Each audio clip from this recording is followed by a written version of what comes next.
Hey everybody, so I've got a 2019 Nissan Murano Platinum. I don't know if that matters, but my wife has the little button up here that you turn to like do the heated seat or the vented seat, so it'll blow air.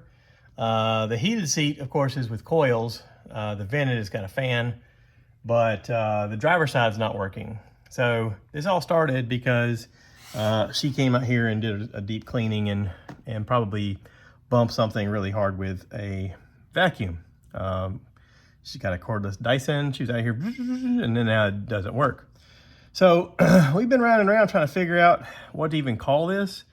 I looked up the parts online. There is a box. All right, so I unbolted the seat. It's got little plastic covers over the feet. These are little plastic covers. They just pull off at the tabs and this pops off. And then in the front, you've got these bolts that you can use a star bit here, or a torque bit, or you can use a 16 millimeter to get the front ones out. The back ones, you got to use the little bit because it doesn't have a beveled edge like that, or a nut edge. But I unbolted the front two, slid it forward, unbolted the back two, lifted this up, and just propped it up with a 2x4 so I could see underneath it. If you see here, underneath here, this box here is called the climate control modulator unit. Right now, 2026, this box on Nissan's parts catalog thing is about $300 and whatever dollars. I know that if you order that and a new wiring harness, it's like $590 because I looked up both. And we thought this had gone bad. We had Nissan check it out and they said it was a melted connector. Now I unplugged this white connector first. This is the one closest to the driver in the front. You got to use something to push the little squeezy thing down and pull this out. But these are all fine. There's nothing wrong with these. These are great. Okay. The one behind it though is this little black one, and this one is not so great. This one has taken some abuse. You can see where it's cracked. All right. So this one will have to be replaced. Now I got to identify which connector that is, and to do that I have to get some wire snips and snip this stuff away so I can pull it out, and I'm going to take a photo of it and use Google Lens to figure out what part number it is.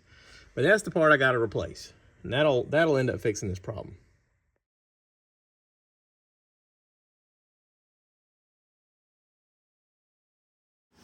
All right, so what I did was I took the wiring harness off the passenger seat, put it on the driver's seat, wired it up,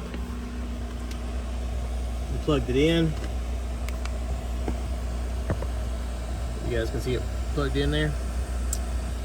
And cranked it up to test it out. And my light comes on like it's supposed to. So I just want my wife comfortable. She's the one driving. I will search for a replacement for that wire, but in the meanwhile, this at least gets it going. Now I'm just going to bolt everything back down and we should be done. Some people are probably going to comment, you should have taped the other wires. I did. They're taped. They're all separate, and that way they don't connect to fire if this thing turns on. While I'm here, might as well flip the switch. You can see that no light comes on that side, and no fire. That thing fell. I had it propped up. Anyway, let me secure this back down.